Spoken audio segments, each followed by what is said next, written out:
새벽 5시 한적한 묘지. 하얀 한방눈이 펑펑 쏟아지는 추운 겨울 아침이었습니다. 고급 외제차에서 내린 기업 회장 부부가 발걸음을 멈췄죠. 무덤 앞에 누군가 있었던 겁니다. 남루한 옷을 입은 소년이 작은 아이를 업은 채 무릎을 꿇고 흐느끼고 있었습니다. 엄마, 나 약속 지켰어. 동생, 끝까지 지켰어. 재벌 회장 부부는 그 순간 온몸이 얼어붙었습니다. 그 무덤은 다름 아닌 3년 전 세상을 떠난 외동딸의 것이었으니까요. 대체 이 소녀는 누구일까요? 이야기 시작 전 좋아요 눌러주시고 이 영상을 어디에서 보고 계신지 댓글로 남겨주세요. 시청하고 계신 곳을 향해 행운의 기운을 마구 쏴드리겠습니다. 자, 그럼 시간을 3년 전으로 되돌려 보겠습니다. 모든 것이 시작된 그 눈 내리던 밤으로 말이죠. 3년 전 한겨울 밤이었습니다. 차가운 한방눈이 거리를 하얗게 덮던 그날, 강혜리는 병원 당직을 마치고 퇴근길에 올랐죠. 소아과 전문의로 일한 지 5년째, 오늘도 어김없이 아이들을 돌보느라 지친 하루였습니다. 후, 오늘도 힘들었네. 예리는 작게 한숨을 내쉬며 목도리를 둘렀습니다. 눈이 펑펑 쏟아지고 있었거든요. 그때였습니다. 으악! 어린아이의 비명소리가 눈 내리는 소리를 뚫고 들려왔습니다. 예린이 고개를 돌린 순간 믿을 수 없는 광경이 펼쳐졌죠. 한 소년이 유모차를 밀며 횡단보도로 뛰어들고 있었고 저 멀리서 트럭 한 대가 미끄러지듯 달려오고 있었던 겁니다. 안 돼. 예린의 몸이 먼저 움직였습니다. 의사로서의 본능이었을까요? 아니면 한 사람으로서의 양심이었을까요? 그녀는 가방을 내던지고 눈밭을 가르며 달려갔습니다. 소녀는 겨우 9살쯤 되어 보였습니다. 남루한 옷에 눈 덮인 머리카락, 그리고 필사적으로 유모차를 밀고 있는 작은 손. 비켜, 어서. 예린이 소년의 몸을 잇는 힘껏 밀어냈습니다. 그리고 유모차를 두 팔로 감싸 안았죠. 쾅! 귀청을 찢는 충돌음과 함께 세상이 뒤집혔습니다. 예린의 몸이 공중으로 튕겨나갔고 유모차는 그녀의 품 안에서 기적적으로 무사했습니다. 누나, 누나. 소년이 비명을 지르며 달려왔지만 이미 늦었습니다. 예린은 차가운 눈밭 위에 쓰러진 채 눈을 감고 있었거든요. 누나, 일어나요. 제발. 소년의 울음소리만이 눈 내리는 밤에 메아리 쳤습니다. 유모차 속 아기는 울지도 않고 잠들어 있었죠. 예린의 품이 얼마나 따뜻했는지 충격조차 느끼지 못한 채 말입니다. 구급차가 도착했을 때 예린은 이미 숨을 거둔 뒤였습니다. 28배 젊은 나이에 그렇게 한 생명이 꺼져버렸죠. 현장에 남겨진 건 눈 덮인 의사 가운과 소년이 꼭 쥐고 있던 예린의 차가운 손뿐이었습니다. 누나가 우릴 구했어. 소년은 떨리는 목소리로 중얼거렸습니다. 경찰이 신원을 파악했을 때 더 큰 비극이 드러났습니다. 소년의 이름은 이준호. 어머니 이미숙은 중병으로 병원에 입원 중이었고 아버지는 몇 년 전 세상을 떠난 상태였죠. 준호는 3살배기 동생 지우를 돌보며 하루하루를 버티고 있었던 겁니다. 그날 밤도 병원에 있는 엄마를 만나러 가던 길이었습니다. 엄마, 누나가 우릴 구해줬어요. 준호는 병원 침대에 누운 어머니에게 울먹이며 말했습니다. 이미숙은 아들의 손을 꼭 잡았죠. 그 누나, 정말 천사였구나. 그 천사의 장례식은 조용히 치러졌습니다. 재벌 회장 부부는 외동딸을 잃은 슬픔에 무너졌고 장례식장은 애도의 물결로 가득했죠. 하지만 정작 딸이 목숨으로 구한 두 남매의 존재는 아무도 몰랐습니다. 신문에는 안타까운 교통사고로 젊은 의사 사망이라는 짧은 기사만 실렸을 뿐이었죠. 그리고 세월이 흘렀습니다. 3년이라는 시간 동안 강민재 회장 부부는 딸의 빈자리를 채우지 못한 채 살아왔습니다. 회장은 일에만 몰두했고 부인 박서윤은 우울증으로 하루하루를 겨우 버텼죠. 딸의 방은 그대로였고 사진만이 그들을 위로했습니다. 하지만 그들이 몰랐던 게 있었습니다. 딸이 마지막 순간 구한 그 남매가 지금 어떻게 살고 있는지, 그리고 그 소년이 매달 무덤을 찾아와 고마움을 전하고 있다는 사실을 말이죠. 그리고 3년이 흘렀습니다. 이준호는 이제 12살이 되었습니다. 하지만 또래보다 훨씬 야위고 성숙한 눈빛을 가진 소년으로 자라 있었죠. 2년 전 어머니 이미숙이 세상을 떠난 후부터는 더욱 그랬습니다. 형아, 배고파. 조금만 참아, 지우야. 형아가 금방 라면 끓여줄게. 준호는 폐지를 주우며 하루하루를 버텼습니다. 등에는 언제나 3살배기 동생 지우가 엎여 있었죠. 어린이집에 보낼 돈이 없었거든요. 형아는 안 먹어? 응, 형아는 배 안 고파? 지우 많이 먹어. 거짓말이었습니다. 준호는 하루에 한 끼도 제대로 먹지 못할 때가 많았죠. 하지만 동생만은 굶길 수 없었습니다. 엄마와의 마지막 약속이었으니까요. 준호야, 지우 부탁해. 병상에서 어머니가 마지막으로 남긴 말이었습니다. 그리고 또 하나 준호에게는 절대 잊을 수 없는 약속이 있었습니다. 매달 첫째 주 일요일, 준호는 어김없이 한 곳을 찾아갔죠. 바로 강혜린의 묘지였습니다. 누나, 왔어요. 준호는 무덤 앞에 무릎을 꿇고 앉았습니다. 손에는 편의점에서 산 작은 국화 한 송이, 폐지를 주워 모은 돈으로 산 것이었죠. 누나 덕분에 우리 살았어요. 지우도 이렇게 잘 크고 있고요. 준호는 동생을 내려놓고 말했습니다. 엄마도 누나한테 고맙다고 그러셨어요. 천국 가셔서 누나 꼭 만나서 인사하래요. 그의 목소리가 떨렸습니다. 누나, 나 약속 지킬게요. 동생 끝까지 지킬게요. 누나가 목숨 걸고 구해준 우리잖아요. 바로 그때였습니다. 저기, 뒤에서 들려온 목소리에 준호가 깜짝 놀라 돌아봤습니다. 고급스러운 검은색 코트를 입은 부부가 서 있었죠. 강민재 회장과 부인 박서윤이었습니다. 딸의 3주기를 맞아 새벽 일찍 묘지를 찾았던 겁니다.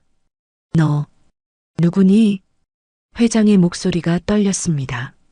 남루한 옷을 입은 소년이 자신의 딸 무덤 앞에서 우는 모습이 너무나 충격적이었거든요.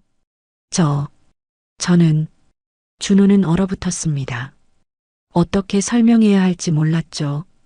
이 아이는 우리 딸과 무슨 관계니? 박서윤이 다가와 물었습니다. 준호는 고개를 숙인 채 대답했습니다. 누나가 절 구해주셨어요. 3년 전에. 뭐라고? 회장 부부는 동시에 소리쳤습니다. 무슨 소리냐? 예린이가 널 구했다고? 네. 제가 동생이랑 길을 건너다가 차가 오는데 누나가 저희를 밀어내고. 준호의 말에 회장 부부의 얼굴이 새하얗게 질렸습니다. 딸이 교통사고로 세상을 떠났다는 것은 알고 있었습니다. 하지만 왜 어떻게 그 자리에 있었는지는 몰랐죠. 경찰은 그저 불의의 사고라고만 했으니까요. 그럼 우리 딸이 너희를 구하려다가. 박서윤의 목소리가 잠겼습니다. 죄송해요. 다 제 잘못이에요. 제가 조심했어야 하는데. 준호가 바닥에 엎드려 울기 시작했습니다. 누나는 정말 좋은 분이셨어요. 저희 같은 애들도 구하려고. 회장은 그 모습을 보며 무너져 내렸습니다. 딸이 마지막 순간까지 누군가를 구하려 했다는 사실. 그것도 이렇게 어린 남매를. 지금 부모님은 어디 계시니? 엄마는 2년 전에 돌아가셨어요. 아빠는 제가 어릴 때 준호의 대답에 박서윤이 눈물을 터뜨렸습니다. 그럼 지금 둘이서만? 네. 제가 지우 돌보면서 살고 있어요. 회장 부부는 서로를 바라봤습니다. 딸이 목숨으로 지킨 아이들. 그 아이들이 지금 이렇게 힘들게 살고 있다니. 얘야. 회장이 준호의 어깨에 손을 올렸습니다. 우리 집에 가자. 일단 밥부터 먹고 이야기하자. 괜찮아요. 저희는 예린이가 구한 아이들인데 어떻게 그냥 보내겠니? 박서윤이 지우를 안아 올렸습니다. 이 아이는 이름이 뭐니? 지우예요. 이지우. 지우야. 이모가 맛있는 거 많이 해줄게. 그렇게 준호 남매는 재벌가의 저택으로 향했습니다. 하지만 이들은 아직 몰랐죠. 이 만남이 얼마나 큰 운명의 시작인지, 그리고 곧 밝혀질 놀라운 진실이 기다리고 있다는 것을 말입니다. 일주일 후 강민재 회장은 중요한 결정을 내렸습니다. 준호와 지우를 우리 가족으로 받아들이겠소. 회장실에 모인 친척들 앞에서의 선언이었죠. 순간 신뢰가 얼어붙었습니다. 형님, 무슨 말씀을? 제일 먼저 입을 연 사람은 회장의 사촌 동생 정호진이었습니다. 대한그룹 전무이사로 예린 사망 이후 사실상 후계 1순위로 여겨지던 인물이었죠. 신분도 모르는 아이들을 우리 가문에 들인다는 겁니까? 신분? 예린이가 목숨으로 구한 아이들이요. 회장의 목소리는 단호했습니다. 그건 그렇지만 입양까지는. 호진의 아내 윤지혜가 끼어들었습니다. 회장님, 저희도 조카를 잃은 슬픔 이해합니다. 하지만 그렇다고 길에서 주운 아이들을 길에서 주었다고? 회장의 눈빛이 차갑게 식었습니다. 다시는 그런 말하지 마시오. 그 아이들은 예린이의 마지막 선물이요. 하지만 형님, 호진이 일어섰습니다. 회사 이미지를 생각하셔야죠. 갑자기 고아 남매를 입양한다? 언론이 뭐라고 하겠습니까? 언론이 뭐라든 상관없소. 회장은 돌아서며 말했습니다. 내 결정은 확고하오. 다음 주 월요일 정식으로 입양 절차를 밟을 것이오. 회의실 문이 닫히자마자 윤지혜가 남편에게 속삭였습니다. 이거 큰일인데요. 우리 준우 상속권이. 알아. 내가 생각이 있으니 조용히 있어. 정호진의 얼굴에 음험한 미소가 번졌습니다. 한편 강민재 저택의 객실. 준호는 믿을 수 없다는 표정으로 앉아 있었습니다. 정말 저희를 가족으로 받아주시겠다는 거예요? 그래. 박서윤이 준호의 손을 잡았습니다. 예린이가 너희를 구했다는 건 우리에게 너희를 맡긴다는 뜻일 거야. 하지만 저희는 아무것도 없어요. 그냥 가난한. 그런 건 중요하지 않단다. 회장이 지우의 머리를 쓰다듬었습니다. 너희가 이 집에 온 이후로 집안에 웃음소리가 돌아왔어. 그것만으로도 충분하지. 준호의 눈에 눈물이 고였습니다. 감사합니다. 정말 감사합니다. 고맙긴. 우리가 고마운 걸. 예린이를 떠올리게 해줘서. 그날 이후 준호 남매는 새로운 삶을 시작했습니다. 더 이상 폐지를 주울 필요도 굶을 걱정도 없었죠. 준호는 명문 사립학교에 전학을 갔고 지우는 최고급 어린이집에 다니게 되었습니다. 와, 형아 학교 진짜 크다. 그러게. 나도 꿈만 같아. 하지만 행복은 오래가지 않았습니다. 한 달 후 준호가 학교에서 돌아왔을 때였습니다. 야, 저 애 봤어? 고아래. 회장님이 불쌍해서 주워온 거래. 우리 학교에 왜 저런 애가 와?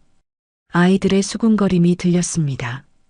처음엔 무시하려 했지만 날이 갈수록 심해졌죠. 이준호, 너 진짜 회장 손자야? 아니면 그냥 거지? 닥쳐. 준호가 처음으로 화를 냈습니다. 왜? 사실이잖아. 너 원래 폐지 줍던 애 아니야? 그만해. 준호가 주먹을 쥐었지만 참았습니다. 싸우면 할아버지께 실망을 드릴 것 같았거든요. 하지만 그날 밤 더 충격적인 일이 터졌습니다. 회장, 인터넷 좀 보십시오. 비서가 급하게 태블릿을 내밀었습니다. 화면에는 자극적인 제목의 기사가 올라와 있었죠. 속보 대한그룹 회장, 신분 불명 남매 입양, 상속권 논란. 이게 무슨... 회장의 얼굴이 굳어졌습니다. 기사에는 준호의 과거 사진까지 실려 있었습니다. 폐지를 줍던 모습, 남루한 옷차림. 누가 이런 걸? 그 순간 회장은 깨달았습니다. 내부 사람이 아니면 불가능한 정보라는 것을. 호진. 회장이 이를 갈았습니다. 하지만 증거가 없었죠. 그리고 이건 시작에 불과했습니다. 정호진과 윤지혜는 이미 더 큰 계획을 세우고 있었으니까요. 준호를 완전히 제거할 계획을 말입니다. 한 달이 더 흘렀습니다. 상황은 점점 나빠지고 있었죠. 회장님, 주가가 계속 떨어지고 있습니다. 투자자들이 불안해하고 있습니다. 경영 승계 문제로 임원회의는 연일 비상이었습니다. 그리고 그 중심에는 항상 준호에 대한 이야기가 있었죠. 솔직히 말씀드려서 정체불명의 아이를 후계자로 키운다는 건. 닥치시오. 회장이 책상을 쳤습니다. 준호는 내 손자나 다름없소. 다시는 그런 말하지 마시오. 하지만 회장의 마음속에도 불안이 자리 잡기 시작했습니다. 내가 너무 성급했나? 바로 그때였습니다. 회장님, 큰일 났습니다. 비서가 급히 뛰어들어왔습니다. 준호 도련님이 경찰서에 계십니다. 뭐라고? 회장은 즉시 차를 타고 경찰서로 향했습니다. 경찰서 조사실. 준호는 고개를 떨군 채 앉아 있었죠. 준호야, 무슨 일이냐? 할아버지. 준호의 눈에 눈물이 가득했습니다. 저 진짜 안 했어요. 뭘 안 했다는 거냐? 편의점에서 물건을 훔쳤다고 하는데, 저 진짜 안 했어요. 담당 형사가 CCTV 영상을 보여줬습니다. 화면 속에는 분명 준호가 물건을 주머니에 넣는 모습이 찍혀 있었죠. 이게 뭐냐? 회장이 믿을 수 없다는 표정으로 물었습니다. 아니에요. 저 그냥 만져본 거예요. 다시 놓았다고요. 하지만 영상에는 누가 조작한 거예요? 저 진짜 안 했어요. 준호가 울먹였습니다. 회장은 영상을 다시 봤습니다. 뭔가 이상했죠. 화질이 너무 선명했고 각도도 완벽했습니다. 마치 준호를 찍기 위해 준비된 것처럼. 편의점 주인은 뭐라고 합니까? 고소를 취하하겠답니다. 워낙 어린 나이라. 그럼 풀어주시오. 회장이 단호하게 말했습니다. 하지만 이미 피해는 발생한 후였습니다. 다음 날 아침 모든 포털 사이트 메인에 기사가 떴습니다. 단독 대한그룹 회장 양자, 절도 혐의로 경찰 조사. 댓글창은 난리가 났죠. 역시 본성은 못 속이네. 거지 주워다가 키우더니 결국 사고치네. 회장님이 불쌍하다. 저런 애를 후계자로. 준호는 학교에도 가지 못했습니다. 집 앞에는 기자들이 진을 치고 있었거든요. 준호야, 괜찮니? 박서윤이 걱정스럽게 물었습니다. 괜찮아요. 저 때문에 할아버지가 고생하시는데 내 잘못이 아니란다. 하지만 사람들이 다 저를 나쁘게 봐요. 준호는 창밖을 바라봤습니다. 카메라 플래시가 끊임없이 터지고 있었죠. 지우는 어린이집 못 가요? 응. 당분간은 집에서 쉬어야 할 것 같구나. 그날 밤 회장실. 강민재는 혼자 술을 마시고 있었습니다. 예린아, 아빠가 잘못 판단한 걸까? 그때 정호진이 들어왔습니다. 형님, 괜찮으십니까? 뭐하러 왔소? 형님, 제가 말씀드렸잖습니까? 신분을 모르는 아이를 함부로 믿으면 안 된다고. 호진, 이번 기회에 정리하시는 게 어떻습니까? 회사를 위해서라도. 회장은 대답하지 않았습니다. 마음이 흔들리고 있었던 겁니다. 며칠 후 더 큰 폭탄이 터졌습니다. 준호가 할머니 통장에서 돈을 빼갔다고요? 비서의 보고에 회장이 벌떡 일어났습니다. 무슨 소리요? 부인께서 통장 정리를 하시다가 발견하셨답니다. 1,000만 원이.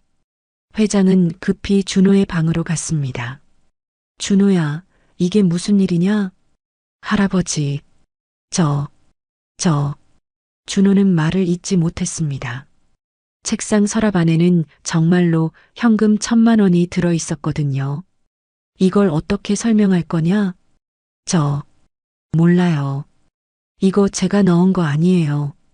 그럼 누가 내 방에 이걸 넣었단 말이냐?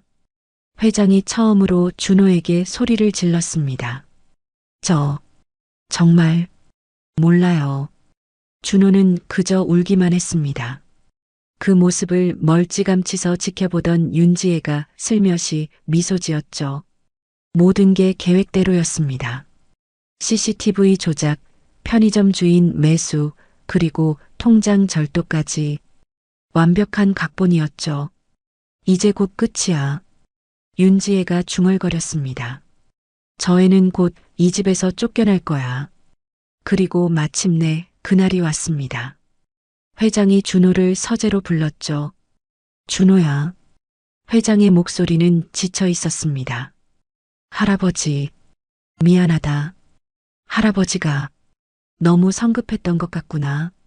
하지만 회장은 마지막으로 한 가지를 확인하기로 했습니다. 비서, 이리 와 보시오. 예, 회장님. 준호와 나이. DNA 검사를 해보시오. 비밀리에. 네. 그게 무슨. 예린이가 왜 그 아이를 구했는지. 혹시 모를 일 아니겠소? 회장도 막연한 추측이었습니다. 하지만 뭔가 마음에 걸렸죠. 일주일 후 비서가 봉투 하나를 들고 회장실로 들어왔습니다. 회장님, 결과가 나왔습니다. 그래, 어떻게 나왔소? 비서는 떨리는 손으로 봉투를 건넸습니다. 회장이 천천히 봉투를 뜯었습니다. 그리고 결과지를 본 순간, 이럴 수가. 회장의 손이 떨렸습니다. 검사 결과 99.99% 친자 확률. 준호는 예린의 친아들이었습니다. 세상에, 이게 어떻게. 회장은 의자에 주저앉았습니다. 즉시 비밀리에 전문가를 불러 예린의 과거를 조사했습니다. 그리고 밝혀진 진실. 예린은 의대생 시절 잠깐 교제했던 남자친구가 있었습니다. 이승재라는 평범한 청년이었죠. 하지만 예린의 부모는 그 관계를 강력히 반대했습니다. 의사 집안 딸이 그런 남자를 만나다니. 결국 두 사람은 헤어졌고 예린은 임신 사실을 혼자 감당해야 했습니다. 출산 후 예린은 아이를 승재에게 보냈습니다. 미안해. 내가 키울 수 없어. 하지만 이 아이만은 꼭 잘 키워줘. 승재는 아이를 받았고 얼마 후 이미숙과 재혼했죠. 그리고 지우가 태어났습니다. 하지만 승재는 지우가 2살 때 사고로 세상을 떠났고 이미숙은 혼자 준호와 지우를 키웠던 겁니다. 예린은 멀리서 준호를 지켜봤습니다. 몰래 병원비를 대주고 장학금을 보내주고. 하지만 직접 만날 수는 없었죠. 부모님이 알게 되면 큰일이었으니까요. 그리고 3년 전 그날 예린은 우연히 준호를 발견했습니다. 눈을 맞으며 동생을 데리고 가던 아들을. 트럭이 달려오는 순간 예린의 선택은 당연했죠. 자신의 목숨을 바쳐서라도 아들을 구하는 것. 그래서. 그랬구나. 회장은 눈물을 흘렸습니다. 딸이 마지막 순간까지 지키려 했던 건 낯선 아이가 아니라 자신의 아들이었던 겁니다. 준호, 준호를 당장 데려오시오. 회장이 소리쳤습니다. 잠시 후 준호가 불안한 얼굴로 들어왔습니다. 할아버지, 저 정말. 준호야, 이리 와. 회장이 준호를 꼭 안았습니다. 할아버지, 미안하다. 할아버지가 너를 의심해서 정말 미안하구나. 무슨 말씀을? 회장은 DNA 검사 결과를 보여줬습니다. 준호야, 넌 예린이의 친아들이야. 내 진짜 손자란다. 네. 준호는 믿을 수가 없었습니다. 그게 무슨 말씀이세요? 예린이가 너를 낳았어. 그리고 여러 사정으로 내 아빠에게 보냈지. 하지만 계속 널 지켜봐 왔단다. 엄마가, 아니 누나가, 준호의 머릿속이 하얗게 변했습니다. 모든 게 이해되기 시작했죠. 왜 예린이 자신을 구했는지, 왜 자신을 밀어내면서까지 지켜줬는지. 엄마였구나. 준호가 무너져 내리며 울기 시작했습니다. 우우, 엄마. 제가 엄마인 줄도 모르고. 회장도 함께 울었습니다. 예린이는 끝까지 엄마였던 거야. 너를 지키기 위해 목숨을 바친. 박서윤도 달려와 준호를 안았습니다. 준호야, 우리 진짜 손자. 예린이가 남긴 선물. 그날 밤 회장은 긴급 가족회의를 소집했습니다. 다들 들으시오. 준호는 예린의 친아들입니다. DNA 검사 결과가 공개되자 모두가 충격에 빠졌죠. 특히 정호진과 윤지혜의 얼굴은 새하얗게 질렸습니다. 그럴 리가. 믿기지 않으면 직접 확인해 보시오. 회장의 눈빛이 차갑게 식었습니다. 그리고 호진, 지혜. 예. 당신들이 준호를 모함한 증거를 다 확보했소. 회장님, 그게 무슨. 편의점 CCTV 조작, 주인 매수, 통장에 돈을 넣은 것까지 다 당신들 짓이오. 회장이 증거 자료들을 던졌습니다.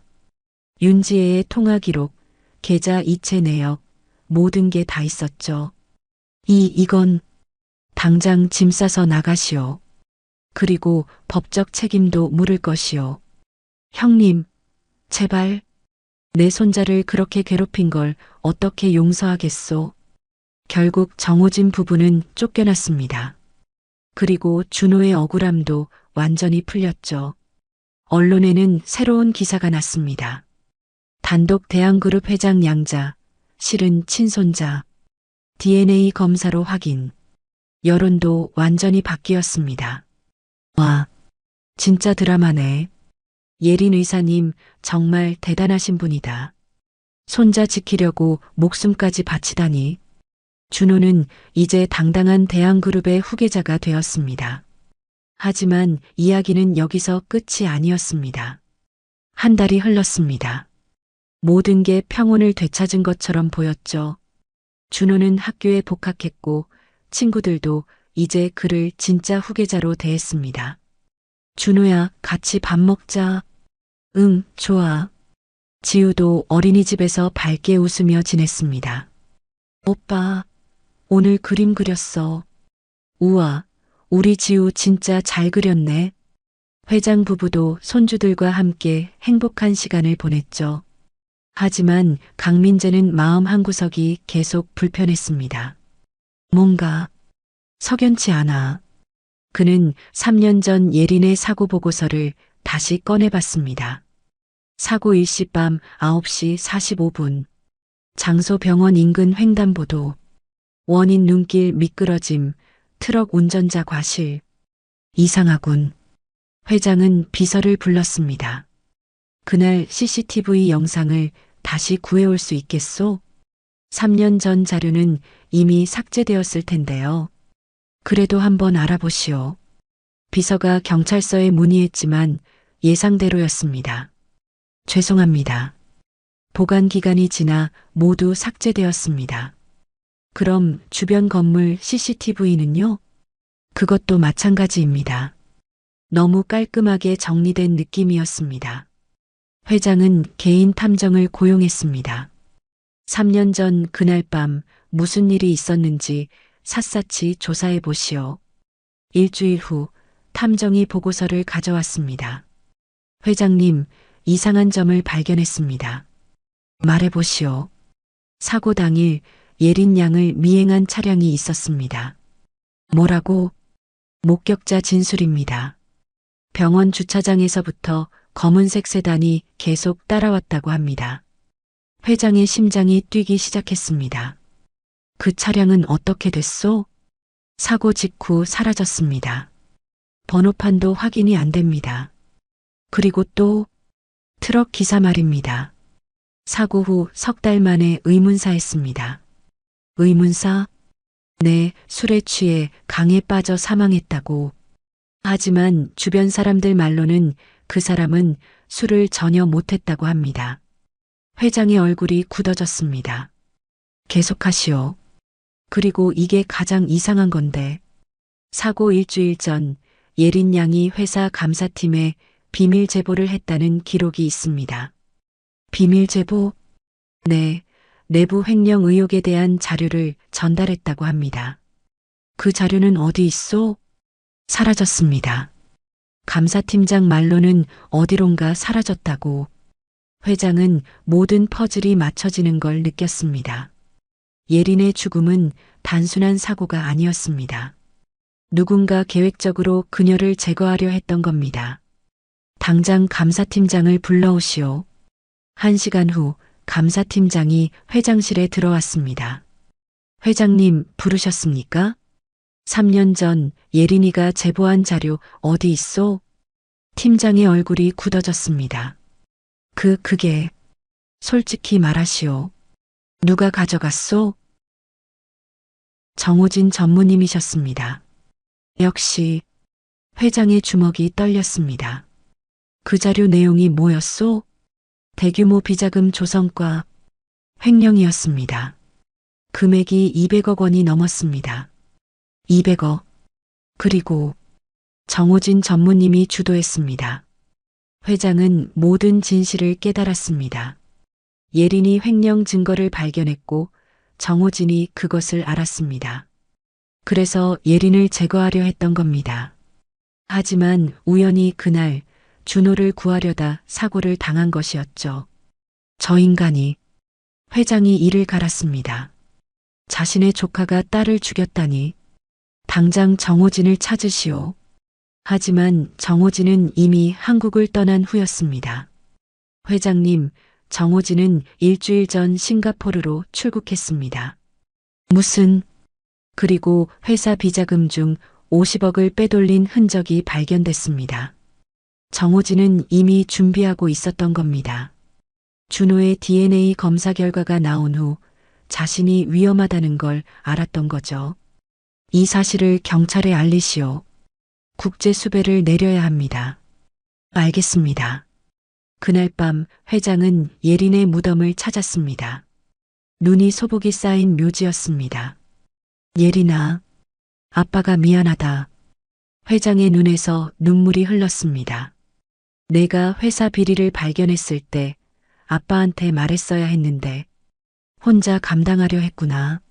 그래서 그런 일을 당한 거구나. 회장은 무덤 앞에 무릎을 꿇었습니다. 아빠가 꼭 복수해 줄게.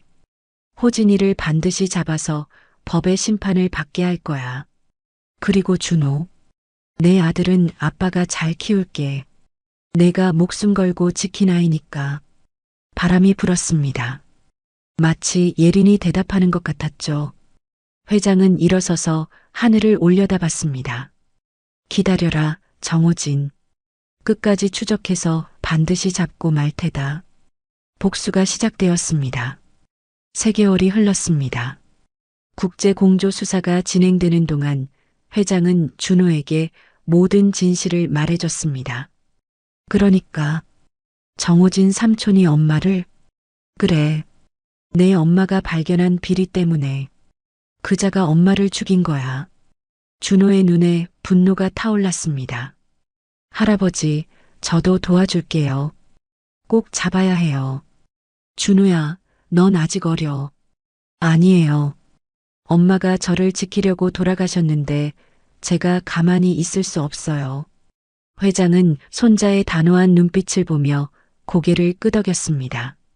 알았다. 하지만 위험한 일은 절대 하지 마라. 그로부터 한 달 후, 회장님, 정호진의 위치를 파악했습니다. 비서에 급한 전화가 왔습니다. 어디요? 싱가포르에서 태국으로 이동했습니다. 방콕의 한 호텔에 머물고 있습니다. 즉시 국제경찰에 연락하시오. 이틀 후 태국 방콕. 한국 경찰과 태국 경찰이 합동작전을 펼쳤습니다. 정호진은 고급 호텔 스위트룸에서 여유롭게 지내고 있었죠. 한국 경찰이 여기까지 오겠어? 난 이제 자유야. 하지만 그때 문이 열렸습니다. 쾅! 정호진, 당신을 횡령과 살인교사 혐의로 체포합니다. 뭐야? 여긴 태국인데. 태국 경찰과 합동작전입니다. 조용히 따라오시죠. 정호진은 수갑이 채워졌습니다. 일주일 후 인천공항. 정호진이 송환되는 날이었습니다. 수많은 기자들과 카메라가 그를 기다리고 있었죠. 정호진, 정말 조카를 죽인 겁니까? 왜 그런 짓을 했습니까? 할 말 있습니까?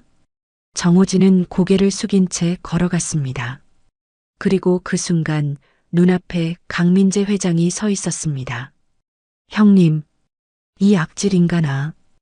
회장의 주먹이 정호진의 얼굴을 강타했습니다. 쿵! 정호진이 바닥에 쓰러졌죠. 내 소중한 딸을 죽인 게 바로 너였어. 형님, 저는 그럴 생각이. 닥쳐. 내가 사람을 시켜서 예린이를 미행하게 하고 트럭을 들이받게 한 거 다 밝혀졌어. 경찰이 회장을 말렸습니다. 회장님, 진정하십시오. 진정하라고? 내 딸을 죽인 놈 앞에서? 준호가 회장의 손을 잡았습니다. 할아버지, 이제 법이 심판할 거예요. 회장은 손자를 보며 깊은 숨을 내쉬었습니다. 그래, 법이 심판할 거야. 재판이 시작되었습니다. 검찰은 완벽한 증거를 제시했죠. 피고인 정호진은 3년 전 강예린 박사가 횡령 증거를 발견하자 이를 은폐하기 위해 살해를 계획했습니다. 미행 차량을 동원했고 매수한 트럭 기사를 통해 사고를 위장했습니다. 그리고 증거를 인멸하기 위해 트럭 기사마저 제거했습니다. 증거들이 하나씩 제시될 때마다 방청석은 술렁였습니다. 특히 윤지혜의 역할도 밝혀졌죠. 공범인 윤지혜는 남편의 범죄를 알면서도 방조했으며 준호에 대한 모함을 주도했습니다. 결국 판결이 내려졌습니다. 피고인 정호진에게 살인교사 및 횡령죄로 징역 25년을 선고합니다. 피고인 윤지혜에게 범죄 방조 및 명예훼손죄로 징역 7년을 선고합니다. 탁! 판사의 망치 소리가 울렸습니다. 정호진은 무너져 내렸고 윤지혜는 울부짖었죠. 아니야. 내가 뭘 잘못했다고. 하지만 소용없었습니다. 법정방, 준호는 하늘을 올려다봤습니다. 엄마, 맞죠? 엄마를 죽인 사람들이 벌 받았어요. 눈물이 주르륵 흘러내렸습니다. 회장이 손자의 어깨를 감싸 안았죠. 예린아, 이제 편히 쉬어라. 내 원수를 갚았다. 박서윤도 함께 하늘을 바라보며 눈물을 흘렸습니다. 우리 딸, 정말 수고했어. 그날 저녁 뉴스는 이 사건을 대대적으로 보도했습니다. 속보 대한그룹 정호진 전무, 조카 살해 혐의로 25년형. 단독 3년 전 의문의 교통사고, 알고 보니 계획된 살인. 댓글창은 분노로 가득했습니다. 저런 인간 말종이 자기 조카를 죽이다니. 무기징역 받아야 해. 강예린 박사님 정말 대단하신 분이다. 준호는 기사를 보며 조용히 미소 지었습니다. 엄마, 이제 사람들이 엄마가 어떤 분이었는지 다 알게 됐어요. 지우가 오빠 무릎에 앉으며 물었습니다. 오빠, 엄마 사진 보여줘. 준호는 예린의 사진을 꺼냈습니다. 지우야, 이분이 우리 진짜 엄마셔. 예쁘다. 응, 세상에서 제일 예쁘고 착한 엄마야. 회장 부부는 그 모습을 보며 흐뭇하게 웃었습니다. 드디어 모든 게 제자리를 찾아가고 있었습니다. 하지만 가장 중요한 건 아직 남아 있었죠. 예린의 무덤 앞에서 진심을 전하는 일이었습니다. 판결이 내려진 지 일주일 후, 강민재 회장 가족은 다시 묘지를 찾았습니다. 하지만 이번에는 분위기가 완전히 달랐죠. 하얀 눈이 소복이 쌓인 겨울 아침이었습니다. 할아버지, 제가 꽃 들게요. 준호는 정장을 말끔하게 차려입고 있었습니다. 더 이상 남루한 옷을 입은 소년이 아니었죠. 지우야, 천천히 걸어. 응, 오빠. 지우도 예쁜 원피스를 입고 할머니 손을 잡고 걸었습니다. 예린의 무덤 앞. 준호는 무릎을 꿇고 꽃을 놓았습니다.